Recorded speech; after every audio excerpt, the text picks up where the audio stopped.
Hello everyone, this is Robins. I am from IT Patna.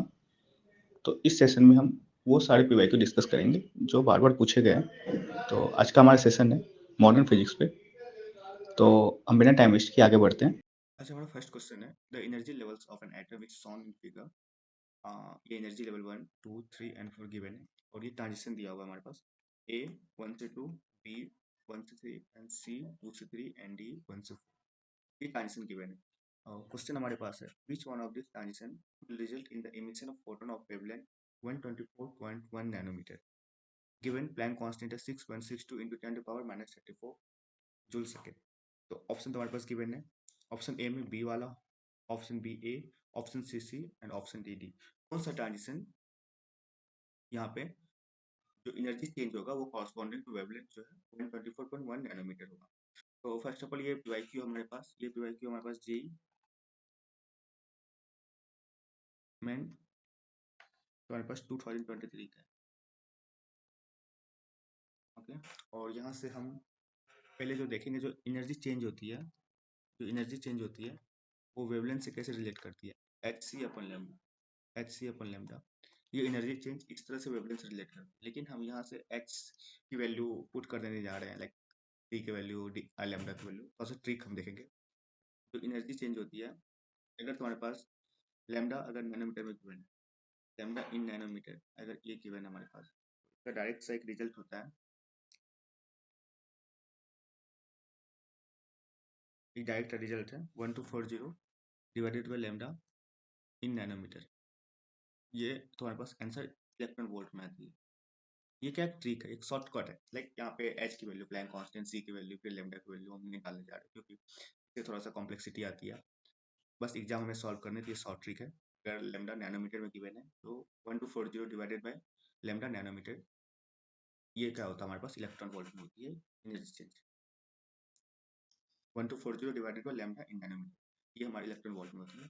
ये important है, ये देख लेना। और इसके अकॉर्डिंग हम लेमडा एनर्जी चेंज देखेंगे 1240 डिवाइडेड बाई लेमडा नैनोमीटर, कितना है हमारे पास 124.1 नैनोमीटर। ओके, तो अगर मैं अप्रोक्स देखें आंसर, इसका आंसर है कितनी आ रही है 10 इलेक्ट्रॉन वोल्ट। तो ये 10 इलेक्ट्रॉन वोल्ट जो आंसर आ रही है, ये किस एनर्जी चेंजेस, लेवल चेंजेस के अकॉर्डिंग है। तो फर्स्ट ऑफ ऑल हम यहाँ पे ए का देखेंगे। ए का जो चेंजेस हमारे पास कितना है 2.20। तो ए का जो डेल ई है हमारे पास, ये कौन सा कितना है 2. एंड सिमिलरली बी का जो डेल ई है हमारे पास वो कितना है 5.2। एंड सिमिलरली सी का जो डेल ई है तो ये 5.2 माइनस 2.2, ये कितना आ रही है 3.0 आ रही है। एंड डी का जो तुम्हारे पास डेली है वो कितना आ रहा है तुम्हारे पास, ये 10.0 है, ये 10.0 है, ये 0.0 है। डी का कितना 10.0। तो मुझे बता दो कि जो कॉरस्पॉन्डिंग जो लैम्डा है 124.1 नैनोमीटर, इसके कॉरस्पॉन्डिंग जो जो एनर्जी चेंज आई है वो कितनी आई है 10 इलेक्ट्रॉन वोल्ट। तो ये 10 इलेक्ट्रॉन वोल्ट जो एनर्जी चेंज हो रही है किस ट्रांजिशन में हो रही है, डी वाला में हो रही है। तो ये डी वाला में हो रहा है, तो ये कौन सा ऑप्शन से मैच कर रही है, ऑप्शन डी। नेक्स्ट क्वेश्चन में मिलते हैं हमारे पास। The radius of second orbit of helium plus of fourth model is R1 and that of fourth orbit of beryllium 3 plus is represented as R2. Now the ratio R2 divided by R1 is X ratio 1. The value of X is what? तो basically ये भी हमारा क्या है, JEE main 2023 का question है। JEE main 2023 का question है। ये न्यूमेरिकल बेस है, ये न्यूमेरिकल बेस है, न्यूमेरिकल बेस है आंसर। सबसे पहले हम इसका सॉल्यूशन जो करने वाले हैं, हमेशा सबसे पहले जो हमारी फॉर्मूला होती है जो calculation of radius in nth fourth orbit is given by, हमारे पास क्या होती है, वो रेडियस होता है nth फोर्थ ऑर्बिट रेडियस में। फॉर्मूला क्या होता है R naught into N square divided by, और ये इक्वेशन 1 हम लेते हैं। जो यहाँ पे आर नॉट होती है वो क्या होता है हमारे पास बोर्ड रेडियस होता है। आर नॉट हमारा क्या है, वो हमारे पास बोर्ड रेडियस है। और ये आर नॉट बोर्ड रेडियस क्या है, where N is equal to 1, जो हमारा N, where N is equal to, तो एन इज इक्वल टू 1 में जो रेडियस होती है वो हमारा बोर्ड रेडियस होता है, आर नॉट कहते हैं। और जो हमारे पास एन है ये क्या हमारे पास क्वांटम नंबर है, ये प्रिंसिपल क्वांटम नंबर है, principal quantum number, principal quantum number. इसको हम ऑर्बिट नंबर भी एक तरह से बोलते हैं। एंड जेड जो तुम्हारे पास तुम्हारे पास जेड है, ये क्या है हमारे पास,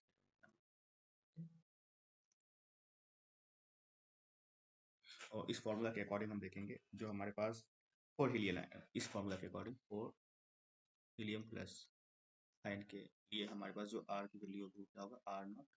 और हीलियम आयन के लिए हमारे पास रेडियस ऑफ सेकेंड ऑर्बिट मतलब यहाँ पे क्या हो रहा है कि एंड जो वो रेडियस है यहाँ सेकेंड ऑर्बिट के लिए, तो जो हमारे पास प्रिंसिपल क्वांटम नंबर होगा यहाँ पे 2 होगी, वो इसको। एंड फॉर हीलियम एटम जो जेड की वैल्यू होती है वो कितनी होती है हमारे पास, अकॉर्डिंग जो हमारे पास आंसर आती है वो आर नॉट। एंड फोर तुम्हारे पास ये जो ये आर नॉट, ये आर है, ये आर वन है हीलियम के लिए, तुम्हारे पास गिवन है R one. And four beryllium plus ion के लिए जो हमारे पास जो रेडियस है वो आर टू गिवन है। और ये किसका है, कौन सा, और ये ऑर्बिट का इसका फोर्थ ऑर्बिट, मतलब इसका प्रिंसिपल क्वांटम नंबर हमारे पास क्या होगा, फोर होगा। फोर स्क्वायर डिवाइडेड बाई जो जेड की वैल्यू होती है बेरिलियम के लिए वो कितनी होती है हमारे पास, फोर होती है। तो अगर हम सॉल्व करेंगे इसकी आंसर कितनी है, तो हमारे पास फोर आर नॉट। और ये तो हमारे पास आर वन आर टू की वैल्यू निकल गई, हमें रेशियो पूछा है R two divided by R one, हमें ये पूछा R two divided by R one, तो ये आंसर आती है। आर टू की वैल्यू क्या है हमारे पास, four R naught. And R one की वैल्यू क्या है हमारे पास, तो अगर हम सॉल्व करेंगे तो हमारे पास रेशियो जो आती है वो कौन सा आती है, 2:1 आती है। ये 2:1 जो आई है, तो एक्चुअली क्वेश्चन में गिवन क्या है हमारे पास, एक्स रेशियो। ओके, तो after comparison the value of x क्या आ गई हमारे पास, एक्स की वैल्यू क्या आ गई हमारे पास, 2 आ गई। गॉट इट, ये हमारा आंसर। अब नेक्स्ट क्वेश्चन पे मूव करेंगे। तो अब नेक्स्ट थर्ड क्वेश्चन पे आते हैं। हमारे पास क्वेश्चन क्या है, a free neutron decays into proton but free proton does not decay into neutron, this is because. तो हमारे पास ऑप्शन है A, neutron is an uncharged particle, B, proton is a charged particle, and C, neutron is a composite particle made up of proton and electron. Neutron has a largest base mass than proton. हम बात जो हमारे पास solution यहाँ पे given है, जो free neutron है, जो फ्री हमारे पास क्या न्यूट्रॉन है, ये डीके हो रही है तुम्हारे पास प्रोटॉन में। ओके, लेकिन हमारे पास जो फ्री प्रोटॉन होता है, जो फ्री प्रोटॉन होता है, जो हमारे पास फ्री प्रोटॉन होती है, ये न्यूट्रॉन में डीके नहीं हो पाता, ये न्यूट्रॉन में डीके नहीं हो पाता, ये न्यूट्रॉन में डीके पॉसिबल नहीं है इसका। दिस इज बिकॉज ये क्वेश्चन गिवन हमारे पास। ऐसा क्यों होता है, तो बेसिकली ये भी जेई मेंस हमारे पास क्वेश्चन है, ये थोड़ा सा थ्योरेटिकल कॉन्सेप्चुअल क्वेश्चन है, ये भी जेई मेंस हमारे पास 2023 क्वेश्चन है। ओके, ये थोड़ा सा कॉन्सेप्चुअल है। इसलिए क्या होती है कि हमें पता है कि जो जनरली हम केमिस्ट्री में क्वेश्चन सॉल्व करते हैं, न्यूट्रॉन एंड प्रोटॉन की जो मास लेते हैं सेम लेते हैं, एक्चुअली ऐसा होता नहीं है। इसमें जो जो मास नंबर होती है, जो मास ऑफ न्यूट्रॉन है, जो मास ऑफ न्यूट्रॉन है, ये क्या है, greater then mass of, greater then mass of, ये होती है। ऐसा क्यों होता है, क्योंकि हमारे पास मास ऑफ न्यूट्रॉन है, इसकी वैल्यू कितना है हमारे पास, 1.6749 इंटू 10⁻⁻27 kg। ओके, एंड जो हमारे पास mass of mass of proton है वो हमारे पास कितना है, 1.67262 इंटू 10⁻⁻27 kg। यहाँ पे तुम देख पा रहे हो कि मास ऑफ जो न्यूट्रॉन है वो क्या एक्चुअल में बड़ा है मास ऑफ प्रोटॉन से। तो अब मुझे बताओ कि लाइक अगर कोई चीज़ डिके हो रहा है, अगर कोई चीज़ डिके हो रही है, तो लेट्स से कि अगर मान लो कि जिसकी मास 4 kg, अगर ये डिके हो रहा है तो ये 4 ग्राम से 2 ग्राम में ही आएगी ना, 2 ग्राम प्लस 2 ग्राम में, ऐसा ही होता है ना। क्या ये चीज़ पॉसिबल है तुम्हारे पास, ये 2 ग्राम वाली मास है और ये तुम्हारे पास 4 ग्राम प्लस 1 ग्राम में कन्वर्ट हो जाए, क्या ऐसा पॉसिबल है, ये डिके तो पॉसिबल नहीं है।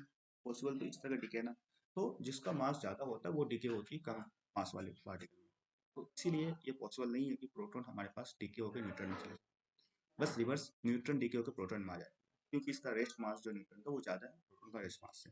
तो इसके अकॉर्डिंग जो हमारे पास ऑप्शन है वो ऑप्शन बी करेक्ट है, neutron has larger rest mass than, correct है। नेक्स्ट क्वेश्चन में मूव करते हैं। A point source of light at the center of curvature of a hemispherical surface, the source emit a power of 24 watt. The radius of curvature of hemisphere is 10 centimeter and the inner surface is completely reflecting.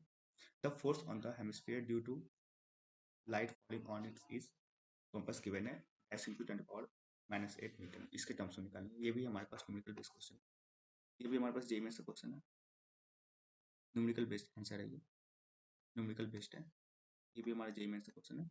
ये सारे PYQ JEE mains के, और ये most reported like repeated PYQ तुम्हारे पास, जो कि आने ही आने हैं, हर आते हैं इस तरह के।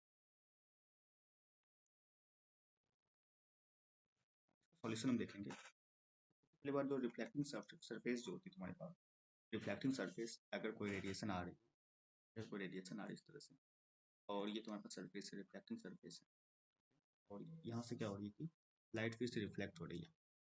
रिफ्लेक्टिंग सरफेस पे जो फोर्स एक्टिंग होती है, तो वो फोर्स की वैल्यू तुम्हारे पास क्या होती है, 2 into intensity into area divided by, जो एरिया होती है ये परपेंडिकुलर एरिया होती है। ये एरिया क्या तुम्हारे पास परपेंडिकुलर एरिया है, जो जो रेडिएशन आ रही है उसके परपेंडिकुलर एरिया। तो उस तरह से अगर मैं यहाँ पे क्वेश्चन में देखूँ, तुम्हारे पास हेमिस्फीयर है, हेमिस्फीयर है तुम्हारे पास, हेमिस्फीयर है, और ये इस तरह से देखो, ये रेडियस आ रहा है, ओके, ये रेडियस आ रहा है, और तुम्हारे पास यहाँ पे पॉइंट सोर्स है, ये देखो यहाँ पे तुम्हारे पास क्या पॉइंट सोर्स है, यहाँ पॉइंट, इसकी पावर कितनी तुम्हारे पास, पावर कितनी इमिट करी है, 24 वाट, ओके ओके। ये रेडिएशन जनरेट कर रही है, जो रेडिएशन जनरेट कर रही है, रेडिएशन पावर किस तरह से आएगी, इस तरह से फैलेगी, इस तरह से सारी डायरेक्शन में फैलेगी रेडिएशन, ओके। जो रेडिएशन फैलेगी तो तुम देख रहोगे कि जो रेडिएशन फैल रही है, जो इसका परपेंडिकुलर एरिया है, वो परपेंडिकुलर एरिया जो होती है ये वाला एरिया, परपेंडिकुलर एरिया, सारे लाइक कर्व सरफेस एरिया वो हम कंसीडर नहीं करते, एक्चुअली हम परपेंडिकुलर एरिया कंसीडर करते हैं। जो परपेंडिकुलर एरिया ये वाला है, रेडियस तुम्हारे पास कितना है, आर, तो जो एरिया परपेंडिकुलर होती है वो हमारे पास कितना है, pi R square, pi R square. Plus यहाँ पे जो फोर्स की वैल्यू हमारे पास कितनी आती है, इंटेंसिटी एरिया परपेंडिकुलर कितना हमारे पास, पाई आर स्क्वायर डिवाइडेड बाय सी, ये हमारे पास फोर्स की वैल्यू है। अभी भी क्वेश्चन हमारा कंप्लीट नहीं हुआ, क्योंकि हमें इंटेंसिटी की वैल्यू निकालनी है। तो यहाँ से हम क्या करेंगे, सबसे हम इंटेंसिटी की वैल्यू निकालते हैं। तो आई की वैल्यू होती है, वो हमारे पास क्या होती है, पावर, पावर डिवाइडेड बाय हमारे पास सरफेस एरिया होती है, power divided by surface area होती है। यहाँ पे हमारे पास हेमिस्फीयर दिया हुआ, लेकिन अगर ये स्फीयर हुआ, अगर ये मान लो कि एक तरह से हम स्फीयर बना देते हैं, अगर मैं स्फीयर यहाँ पे बना, वो चेंजेस जाएगा इंटेंसिटी में, जितनी इंटेंसिटी ये रिलीज कर रही है उतना इंटेंसिटी ये हेमिस्फीयर में रिलीज करेगी, कोई दिक्कत नहीं, इंटेंसिटी तो सेम ही होती है ना। एक्चुअली इंटेंसिटी क्या होता है, power divided by surface area, total surface area यहाँ पे कितनी है तुम्हारे पास, हेमिस्फीयर का internal surface area 4 pi R square, तो power divided by total surface area कितना होगा, 4 पाई आर स्क्वायर। हम ये वैल्यू यहाँ पे पुट करेंगे फोर्स में, इंटेंसिटी की, यहाँ से हमारे पास आंसर आती है 2, इंटेंसिटी क्या हमारे पास, power divided by 4 pi R square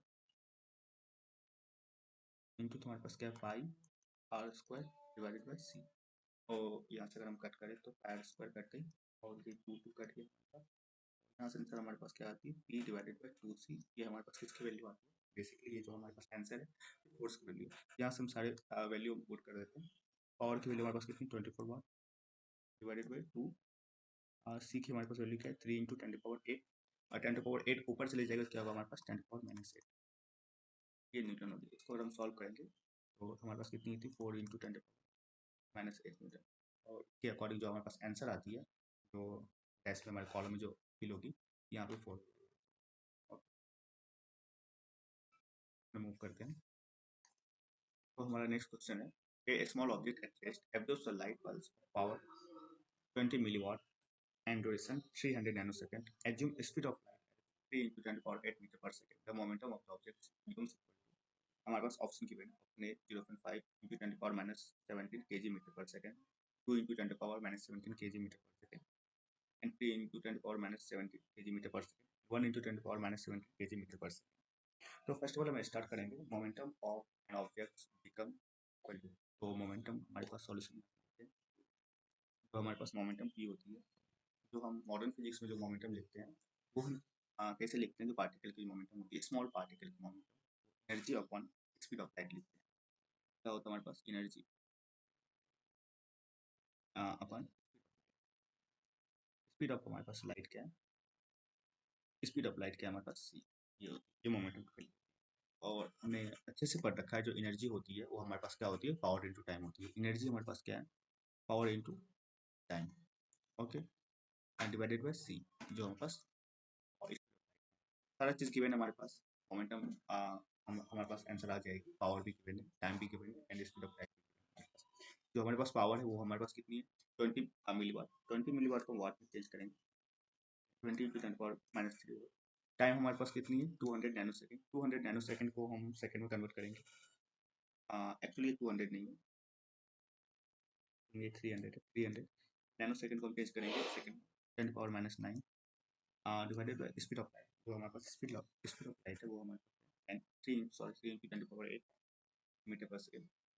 but इसको सॉल्व करने पे जो हमारे पास फाइनल आंसर आ रही है, वो हमारे पास क्या आ रही है, 2 × 10⁻⁻17 kg मीटर पर सेकेंड। और ये जो हमारे पास ऑप्शन मैच कर रही है, ऑप्शन बी से करेक्ट मैच कर रही है, 2 × 10⁻⁻17 kg मीटर, करेक्ट है। ओके, नेक्स्ट क्वेश्चन पे मूव करते हैं। तो हमारा नेक्स्ट क्वेश्चन है, a monochromatic light is incident on a hydrogen sample in a ground state. Hydrogen atom absorbs a fraction of light and subsequently emit radius of 6 different wavelengths. The frequency of incident light is x × 10⁻15 Hz. The value of x is, तो बस given as Planck constant 4.25 × 10⁻15 EPS। तो आगे बढ़े solution करने से पहले हम बात करेंगे कि हमारे पास न्यूमेरिकल वैल्यू बेस्ड क्वेश्चन है, ये जेईई मेंस का 23, और ये न्यूमेरिकल वैल्यू बेस्ड आंसर है, हमें पुट करनी होती है सिस्टम में, वहाँ पे न्यूमेरिकल वैल्यू बेस्ड आंसर होती है, ये आर्बिटर ऑप्शन होती है इसमें।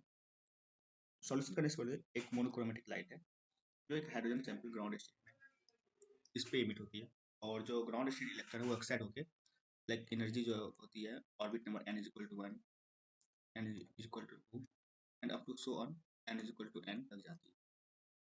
लेट्स से अगर ये इलेक्ट्रॉन हमारे पास एक्साइट होकर n = 1 में जाएगी, या तो 2 में जाएगी, तो n = 1 में किसी भी जाएगी।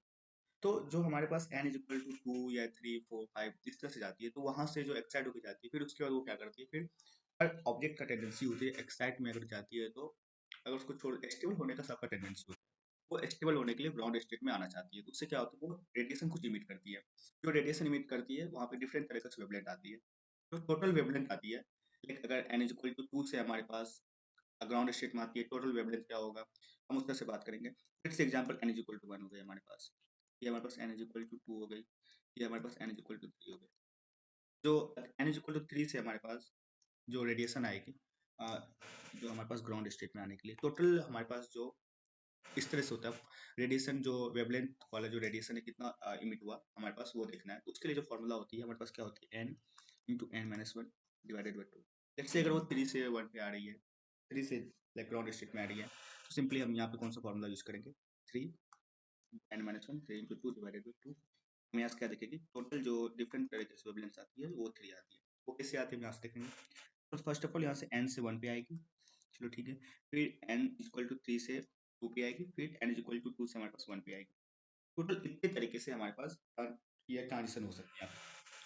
पहला क्या होगा, n3 से 1 पे आ रही है, n3 से 2 पे आ रही है, n2 से 1 पे आ रही है, टोटल इतने तरीके से ट्रांजिशन हो सकती है। अगर n = 3 से वो ग्राउंड स्टेट में आ रही है, वो इमिट कर रही है, तो उस तरह से ये हमारे पास जनरल जो इक्वेशन बनती है ये होती है n × n-1 डिवाइडेड बाय 2, हमारे पास ये होती है।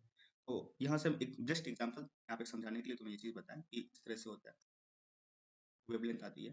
तो यहाँ से हमारे पास क्वेश्चन में क्या गिवन है कि वो एक एंड ऑर्बिट में हमारे पास इलेक्ट्रॉन एक्साइड होकर चली जाती है, जब ये मोनोक्रोमेटिक लाइट अगर उस पर इंसिडेंट करती है, तो वहाँ से जो टोटल डिफरेंट तरीके जो रेडिएशन जो इमिट होती है, डिफरेंट 6 डिफरेंट वेवलेंथ यहाँ पे इमिट होती है, 6 डिफरेंट वेवलेंथ्स लाइट इमिट होती है। तो उसके अकॉर्डिंग हम यहाँ पे फॉर्मूला क्या लिखेंगे, n × n-1 डिवाइडेड बाय 2।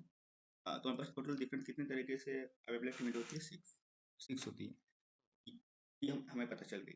तो हमसे ये पूछा गया है कि जो फ्रीक्वेंसी ऑफ इंसिडेंट वेवलेंथ क्या होगा, जो ये वेवलेंथ हमारे पास मोनोक्रोमेटिक वेवलेंथ लाइट है, मोनोक्रोमेटिक हमारे पास लाइट है, तो हमारे पास फ्रीक्वेंसी क्या होगा हमें ये बताना है। सबसे पहली बात हम ये बात करेंगे किस ऑर्बिट में वो गया था, वो हमारे इस डाटा लेके n × n-1 डिवाइडेड बाय 2 = 6।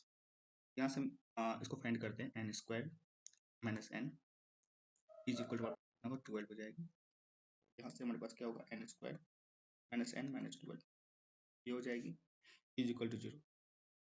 और इसको हम सॉल्व करेंगे तो हमारे पास क्या होगा n minus 4 into N plus 3। यहाँ से n की वैल्यू हमारे पास क्या आती है, एक माइनस 3 आएगी, एक 4 आएगी। ऑर्बिट नंबर तो नेगेटिव हो नहीं सकती है, तो इसके अकॉर्डिंग हमारे पास ऑर्बिट नंबर कितना होगा, 4 होगा।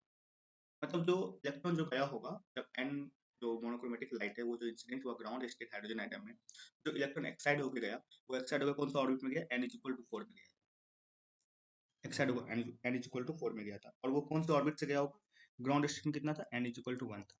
तो जो इलेक्ट्रॉन जो मोनोक्रोमेटिक लाइट इस पे अगर पड़ी ground state n is equal to 1, ये एक्साइड होकर किस पे चले गए, हमारे पास n इज इक्वल टू 4 पे चले गए। तो यहाँ पे जो एनर्जी चेंज है, एनर्जी चेंज है, ये एनर्जी चेंज किसके क्रॉसपोंड होती है, जो फ्रीक्वेंसी ऑफ तुम्हारे पास क्या होती है, मोनोक्रोमेटिक लाइट होती है।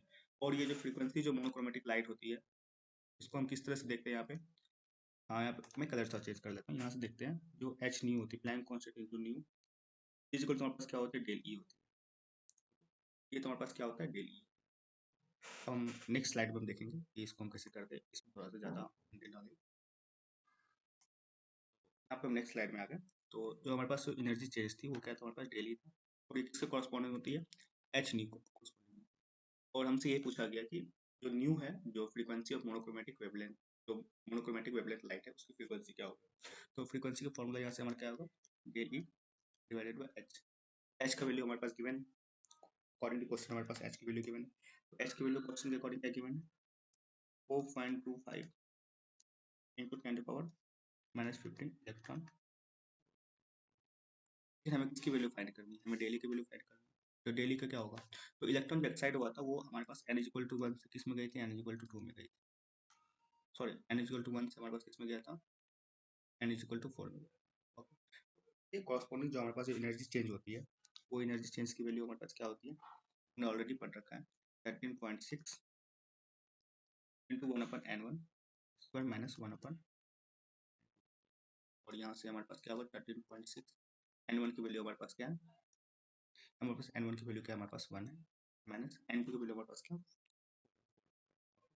अगर इसको हम सॉल्व करेंगे तो इसको सॉल्व करने पे जो हमारे पास आंसर आती है, इसको हम सॉल्व करेंगे, यहाँ से जो हमारे पास आती है 13.6 1 माइनस 1, बेसिकली जो इसकी जो हमारे पास आंसर आती है 13.6 इंटू हमारे पास क्या होती है 15/, ओके आ गई हमारे पास। और ये हमारे पास डेली की वैल्यू हो गई हमारे पास, ये हमारे पास डेली की वैल्यू है, ये इलेक्ट्रॉन वोल्ट। ओके, तो यहाँ से हम देखेंगे तो हमारे पास एच की वैल्यू, तो यहाँ से हम क्या करेंगे, न्यू की वैल्यू हमारे पास क्या होगी, डेली एच होती है, डेली हमारे पास क्या है 13.6 15 डिवाइडेड बाई 60।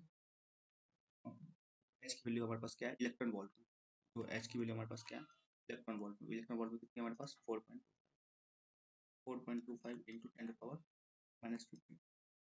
और ये तुम्हारे पास क्या आती है, फ्रीक्वेंसी की वैल्यू आती है तुम्हारे पास हर्ट्ज में। ये किसकी वैल्यू आती है, फ्रीक्वेंसी की वैल्यू आती है हर्ट्ज में। और इसको हम यहाँ से अगर सॉल्व करेंगे, सॉल्व करने पे जो हमारे पास आंसर आती है वो हमारे पास कौन सी कितनी आ जाती है, 3 इंटू 10 to the power 15। तो ये हमारे पास आंसर हो गई, ये हमारे पास आंसर हो गया 10 to the power 15 हर्ट्ज, ये हमारे पास आंसर हो गया। और ये कौन सा ऑप्शन को मैच, हमारे पास ऑप्शन मैच नहीं कर रही actually, x into 10 to the power 15 hertz थी। तो यहाँ पे हमारे पास कितनी आ रही है, 3 into 10 to the power 15 hertz आ रही है। तो इसके अकॉर्डिंग जो हमारे पास जो आंसर होगा, तो आंसर जो यहाँ पे फिल होगा ब्लैंक कॉलम में, ये हमारे पास क्या होगी, इज इक्वल टू 3 आंसर हमारे पास करेक्ट है। और ब्लैंक कॉलम में हमारे पास आंसर 3 आ जाएगा, करेक्ट है। चलो नेक्स्ट क्वेश्चन में चलते हैं। हमारा नेक्स्ट क्वेश्चन है, द एनर्जी रिलीज पर fusion of nucleus X240 is 200 mega electron volt. The energy release if all the atoms in 120 gram of pure X240 undergoes fission is dash is into 10 to the power 25 mega electron volt. Given है तो हमारे पास Na की value ले रही है 6 into 10 to the power 25। ये भी हमारे पास न्यूमेरिकल वैल्यू बेस्ड आंसर है, और विदाउट ऑप्शन आती है जेई मेंस में। ये भी हमारा पीवाईक्यू जेई मेंस का 2023, देखिए सारे क्वेश्चन पूछे गए 2023। तो हम सॉल्यूशन पहले यहाँ से करने जा रहे हैं। एनर्जी रिलीज पर फ्यूजन है, जो एनर्जी रिलीज है, एनर्जी रिलीज पर फ्यूजन हमारे पास क्या गिवन है, कौन सा गिवन है, 200 mega electron.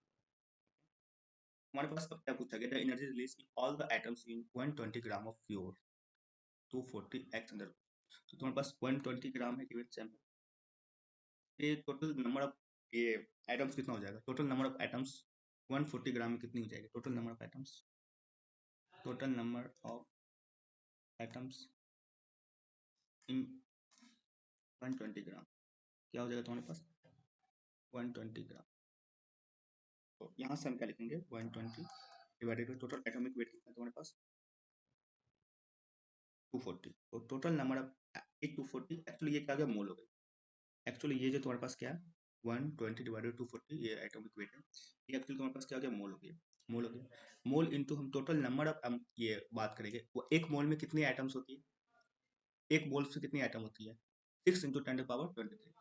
Actually N A की वैल्यू यहाँ पे गिवन है, तो जो एवोगैड्रो नंबर उससे मल्टीप्लाई करेंगे एन ए से, और इसके अकॉर्डिंग क्वेश्चन में गिवन है हमारे पास ये इसकी वैल्यू 120 डिवाइडेड बाई 240 आ गई इनटू एवोगैड्रो नंबर की वैल्यू तुम्हारे पास 6 इंटू 10⁻23 गिवन है। तो टोटल नंबर ऑफ एटम्स तुम्हारे पास कितना हो गया? 3 इंटू 10⁻23 हो गई। ये तो हमारे पास टोटल नंबर ऑफ एटम्स हो गया 120 ग्राम में प्रेजेंट है। यहाँ से जो एनर्जी रिलीज होगा, जो एनर्जी रिलीज है हमारे पास, एनर्जी हमारे पास रिलीज है ये कितना होगा? 120 gram of pure x 240 undergoes fusion. तो फ्यूजन एनर्जी जो है पर फ्यूजन, एनर्जी रिलीज पर फ्यूजन में कितना है तुम्हारे पास? 200 मेगा इलेक्ट्रॉन वोल्ट। और यहाँ पर टोटल नंबर ऑफ एटम्स कितना है?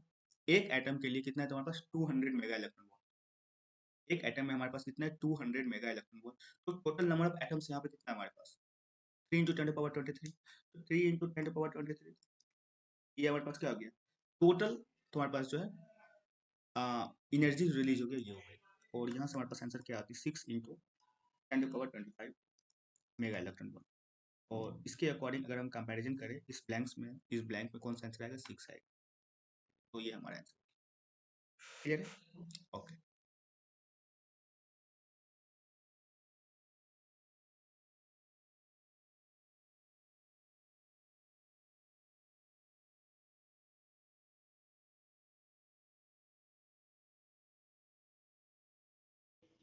सो बेसिकली आज की वीडियो में इतना है, मिलते हैं नेक्स्ट वीडियो।